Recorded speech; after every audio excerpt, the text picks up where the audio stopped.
Good evening. So for those of you outside of Denver, this is Andrew, and I am happy to introduce Molly, who's the director of the regional office for the U.S. Patent and Trademark Office, and we're thrilled to have Molly here with us. She's going to talk a little bit about their own open data that they've opened up on the national level, and then she has a couple of comments about resources that are available to you. For those of you who listened in earlier to the intellectual property talk from the attorneys, she's got some information about resources available, especially for startups. So we're thrilled to have Molly here. And with that, I will hand it over. Thank you. Thanks. You might want to save that for after I'm done. Just saying. Saturday afternoon after a very long week. So one of the things that I really wanted to say thank you to Andrew and GoCode Colorado for doing, we recently opened up all of our technical and patent and trademark databases. And basically, right, I mean, we have the database of every technological achievement in America since 1963, actually since 1790, but the only one that's open is since 1963. But anyway, so I wanted to kind of pitch to you what you could learn from some of our data, and perhaps I'll show you two visualizations that we've done over the last couple of years that are really fascinating in terms of how Colorado specifically has changed, but also what kind of correlations you can make when you're using our data. And hopefully one or more of you groups will decide to use our data and then actually allow us to redisplay it on our website a little bit later when you come up with something. So basically, for an issued patent database, you have all of the technological data that goes along with it. You have all of the inventors, you have filing dates, you have the owners, and you can also get that in the patent assignment database. So basically, all you have to do is go to the www.uspto.gov and /open data, and you'll get to this page, and you can do a whole bunch of things. We also have a few APIs. But one of the visualizations that we had is this one, and it's actually one of my favorites. So if you look here at Colorado, from 1963 to 2015, the largest class of filings was dynamic magnetic storage, information, and retrieval. Does anyone know what company that would be represented by? Storage tech. Absolutely, right? And then you see second, like overall, second is that surgery. Well, actually, when you start filing, when you get up here into like 2002, yeah, okay, it's still dynamic magnetic information storage and retrieval, but when you get to 2007, when Medtronic started making really heavy investments in personnel in the area, now you're up to surgery. So if you can combine perhaps the Colorado corporate database along with like our open data, then perhaps you get an idea of what trends have happened in Colorado. You might even be able to start doing some predicting about what's going on in Colorado right now. So that's just one of our visualizations. The other one that we did with NIH, this one is types of cancers against research and funding activity. And basically the blobs are how much money has been thrown at that particular type of cancer. And then you can see the overall number of US patents that are associated with each one of those types of cancer. And this x-axis is actually the survival rate for those cancers. So, if you ever had the idea of, well, if you throw money and you throw patents and you throw research at cancer, does it actually make a difference? And the answer is actually, right? So there's leukemia, yes. That's actually gone up. There's breast cancer.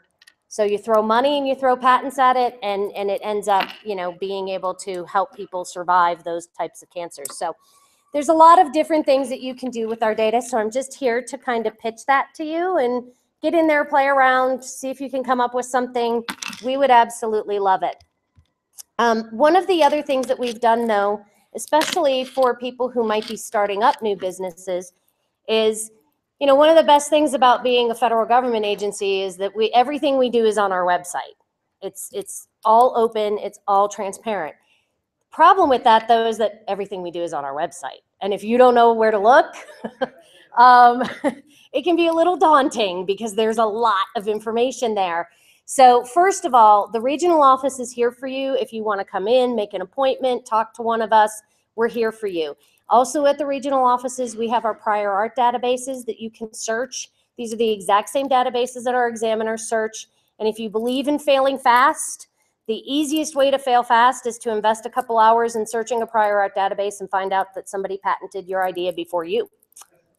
And then we have all of these too. So the ones that I'll point out though are the Inventor's Assistance Center. This is usually for people who are trying to figure out how to write their own patent applications. While sometimes it's a good idea to hire an attorney, and the attorneys who are here today are excellent ones. Not that that's a recommendation, but because I'm not allowed to do that. You know, you don't have to. We have all of the information for you to be able to gather things together and file a patent application by yourself. We also have an entire unit at the Patent and Trademark Office that's dedicated to representing and helping people who are representing themselves. So, you know, that's something that you consider. And a lot of that is because we recognize that the cost of hiring an attorney is sometimes out of reach for startups. Ben was probably pretty conservative about his fees, but you know, he's also not that far off. Also in here, one of the other things, so there's also scam prevention. We've put together like a list of tips and tricks. If you have insomnia like I do and you're watching those late nights and they say, we'll file your patent for you. Okay. You might want to be a little careful about that. Because I actually had a situation. I was in Nebraska doing a talk and a guy came up to me and said, well, you know, can you tell me what the status of my patent application is? And I'm like, yeah, sure. You know, let's just look it up, because you can look up anybody's patent application online. And so he gave me this number, and I knew immediately it wasn't a number that actually existed in our database. And it turned out he'd paid this guy like $30,000 and had nothing to show for it. And I almost cried for him. So just be careful, use this, especially in the trademark arena. We just finished working with the California Attorney General's office to prosecute people who said, hey, you know, sign up with us and we'll pay your trademark registration and maintenance fees forever. And actually that was a fraud. So one guy's going to jail, they've both been disbarred. We just finished that investigation. The other thing that I want you to know that we have available to startups is our pro bono patent program. So it's in all 50 states, and this is where you can get professional patent attorney experience for free. If you qualify under the financial rules, which is 300 times the poverty level, whatever that might be, you can get free assistance in filing your patent application. We leave it up to you. I think that the poverty level is set by the Department of Health and Human Services, but don't quote me on that. But I do know for the state of Colorado, for a family of 4, that poverty level is 25,000. So you have to make less than 75,000 if you have a family of 4 in order to qualify for the program. If you qualify for the pro bono program, you also probably qualify for our reduced fees. So we have 3 sets of fees that you have to pay to the patent office. There's the large entity fee, which is, you know, full fare. Then there's the small entity fee, which is 50% of the large entity fee. But then there's the micro entity fee, which is about 75% of the large entity fee. So I think for a provisional patent application, that means that you file for us, you have to pay us $75. If you can write it yourself, get it in, do that. It's a great way to make sure that you get your filing date, because it really is important now. The law changed in 2011. You still have that 1-year grace period from a public disclosure, but it is a race to the patent office. You do need to be the first to file. So it's worth considering. These are the pro bono programs. The coordinator of our pro bono program for Colorado is Jennifer Rothschild out of Mikasa. So feel free to give her a call, and that's also on our website, www.uspto.gov/pro bono, and you'll get there. And then here's the other API catalogs if you were interested in doing that. But that's kind of it. I think the biggest web page for you guys is the startups, right? Take a look at what it takes to represent yourself pro se, take a look at what it might take for you to be represented pro bono, or to use one of our patent and trademark resource centers to search. We also have law school clinics. There is only one law school clinic here in Colorado at the University of Colorado. That's the Entrepreneurship Law Clinic, and they do help you with patents if you're accepted into that clinic program. We are working very, very heavily with DU and a couple of the other law schools within my 9-state region to make sure that we get some more coverage in the law school clinics, because it's great experience for students, and it's really, really good experience for people on the outside to get that kind of help.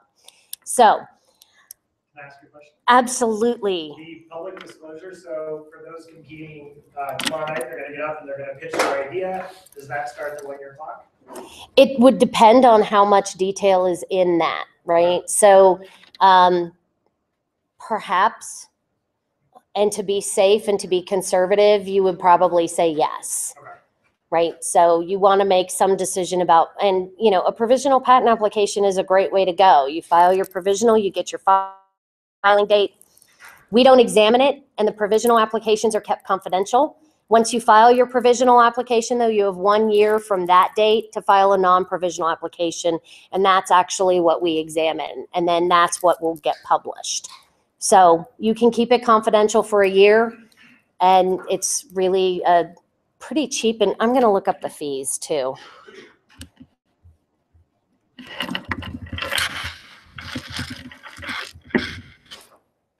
But yeah, that's actually a really great way to do it. I'm sorry, I actually overquoted.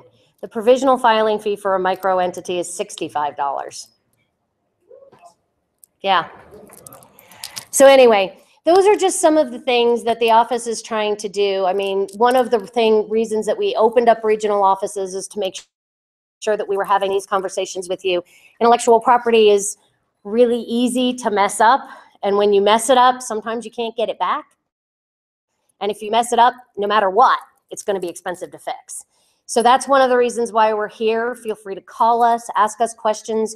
We don't actually provide you with legal advice, but we provide you with all of the information and options that you might want to consider, and then you can do what you need to do with that.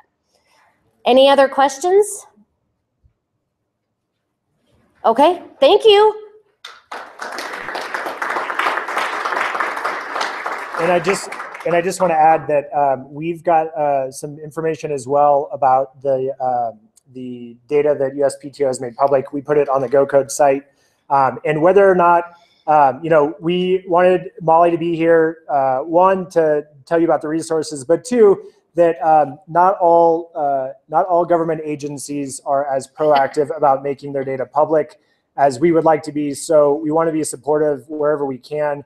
And USPTO has done a lot of work to make it public. So whether you use their data this weekend or not, please check it out. And I'm sure that they would be open to feedback about how you may use it. If you have questions about it, we wanted to certainly facilitate that conversation. And feel free, if you're not sure the best way to provide that feedback, feel free to reach out to us.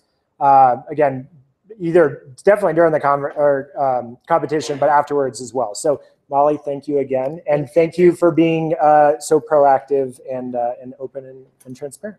We're trying. Thank you. Thanks. All right. Okay, boots in the back.